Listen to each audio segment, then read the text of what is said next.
Hey now, what's going on, guys? Welcome to the show. Welcome to the podcast. Welcome back.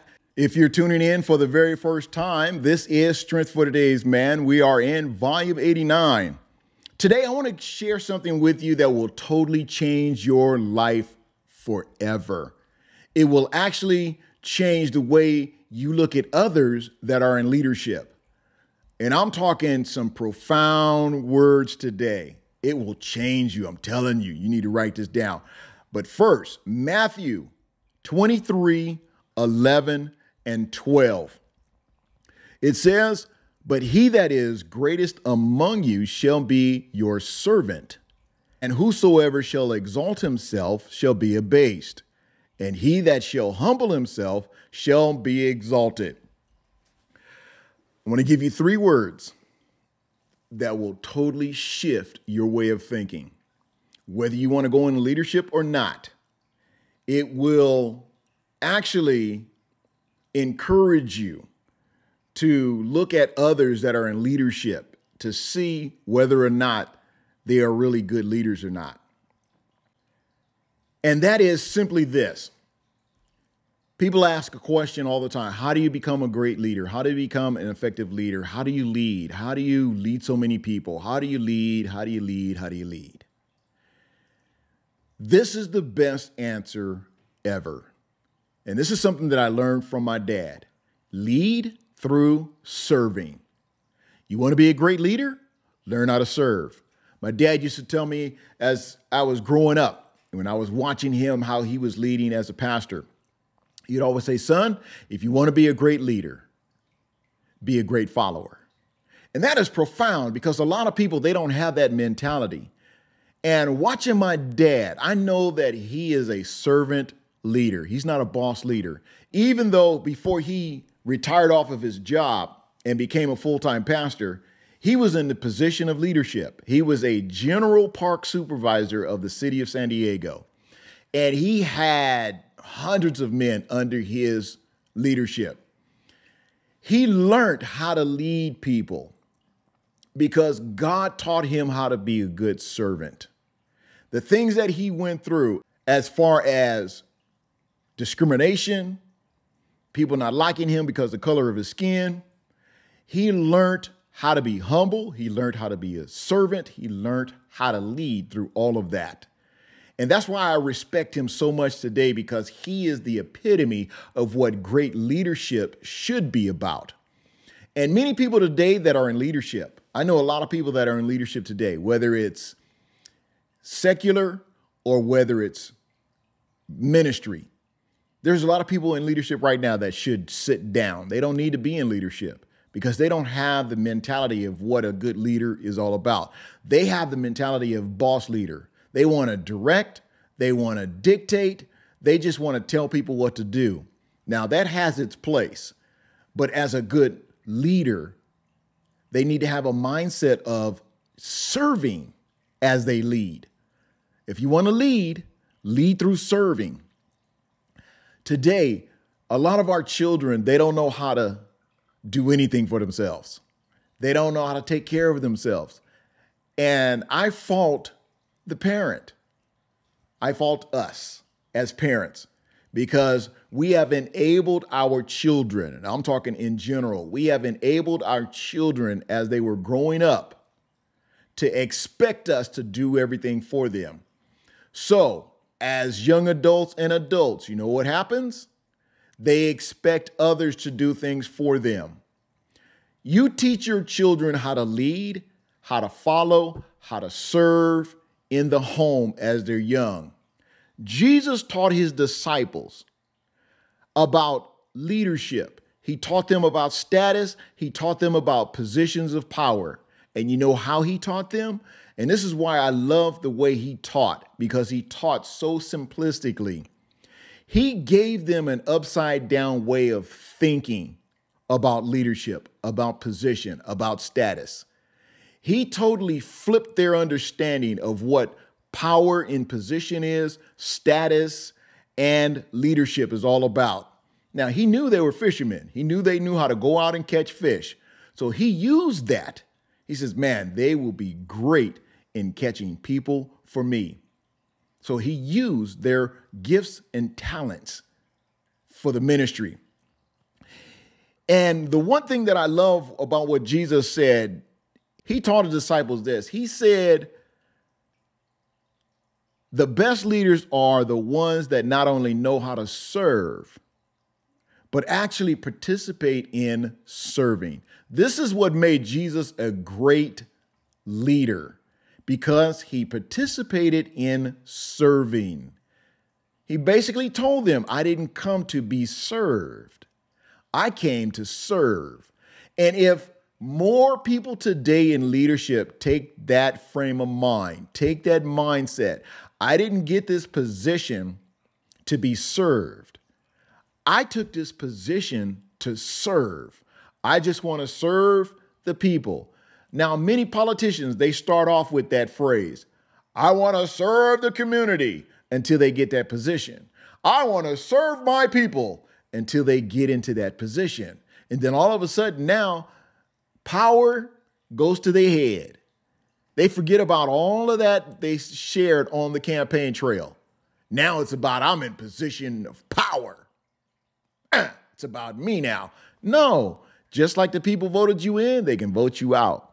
But in this particular lesson, Jesus taught his disciples the importance of serving while you're a leader. Lead through serving. That's the best advice anybody could have in life today, is lead through serving.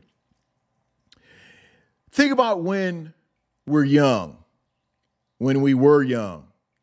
And I know many of us, we got to go back a ways, because being young was a long time ago. And I know we young in heart, we young in the mind. I understand that, but your body is saying, you're not that young. But even as children growing up in the home, our parents was responsible to teach us how to lead and how to follow and how to serve right there in the home, in how they reared us as children. As children, as young children, and we that are parents that have children, think about how you taught them.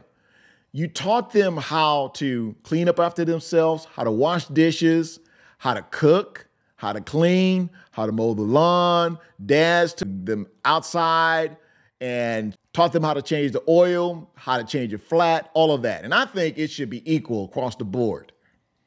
Kids growing up should learn everything. It shouldn't be the case in point to where girls are in the house cooking and the boys are outside hunting. Well, yeah, that in some retrospect, that's true. However, but today we need to get our kids to be well-rounded in how to be responsible for their lives. Learn how to cook, learn how to change a tire, learn how to sew, learn how to fill your car up with gas, learn how to wash clothes, learn how to check your oil. It's all encompassing of what we learn as children, that we teach our children how to be the same. So just like we teach our kids how to lead and follow and serve in the home, we taught them also how to be enabled. We taught them that they should expect people to do things for them. We taught them that they should expect people to serve them. And that is not great leading. That's not good parent leading. People that have a lot of money, this happens in their home. People that are well off, people that are wealthy, they teach their kids through their actions that, hey, I got a lot of money. I don't need to do anything for myself. I got servants. They serve me. They wait on me. Boom. And those same kids grow up rotten, spoiled, don't know how to take care of themselves. So they expect everybody to do for them. They can't even hold a job because they expect people to do for them. And they get fired because they don't do anything. They don't know how to do anything. Kids will lose their mind if they don't have Wi-Fi for their phones. They will lose their mind. You see where our mentality is today? You see how our kids are today? Look at the kids today. I'm sorry to say, many of them are good for nothing but sitting around taking up space. There's no creativity. There's no activity. There's no mentality.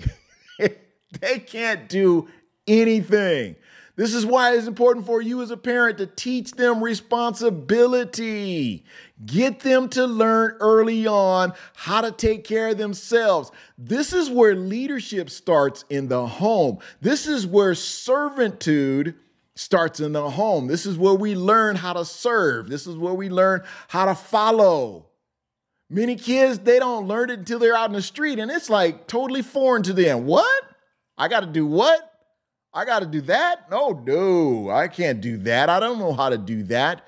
But Jesus taught his disciples how to be effective leaders by serving. It's challenging. It really is. It's a challenging balance to not only be a servant, but also encourage others to adapt an attitude of service as well. We have to teach others. We have to encourage others how to adapt an attitude of service. You want to be a great leader? Learn how to serve.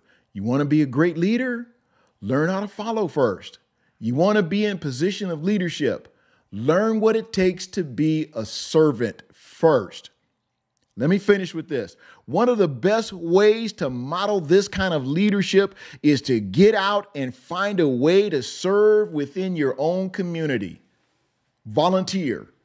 Learn how to serve in your own community. You want to be a great leader. You want to lead a flock of people. You want to have a mass following. A lot of young men, they just want to go out there and just start leading people in ministry. Yo, you wasn't even called. You just got up and went. And that's what's wrong with a lot of churches today. They get into a mindset to say, hey, I feel that I can lead. I want to be a leader. I don't want to be here anymore. I don't want to listen to this ministry. I don't want to listen to this teaching. I don't want to be under this leadership. I want to go out and start my own thing. And they go out there. They weren't sent. They just went. And you can tell by their following. You can tell by their ministry. You can tell by their leadership. You can tell by their company. You can tell by their organization what kind of leaders they are, because they didn't learn anything. They just went out there and said, I'm going to do it on my own. You are setting yourself up for great failure there. Whether it is volunteering in your local community, volunteering in your local events, volunteering at church, volunteering at work, volunteering at school, whatever the case may be. The best leaders are the ones who are willing to get their hands dirty and serve. The best leaders are the ones that will get their hands dirty and they will serve. What does it take to be a great leader? What does it take to be a leader today? You lead through serving. That's the best advice that anyone should ever adopt in their life today, is lead through serving. Don't lead through the expectation that people should serve you. They ought to serve you. No, you should serve them. You ought to serve them. That's what makes a great leader. So the next time you hear somebody say, what does it take to be a great leader? You can tell them Malachi said, lead through serving. That's the most effective leader in the world. Let me close with this, guys. God, help me to model a life of joyful servitude as I continue to grow as a humble servant leader. Not a boss leader, a servant leader. This is Strength for Today's Man, Volume 89. Thank you guys so much for being here today, keeping me company. And if you've liked what you heard, please subscribe to the channel, like the channel, and share it with somebody else. Don't keep it to yourself. Share the wealth. I look forward to seeing you tomorrow on the next podcast. You guys be blessed.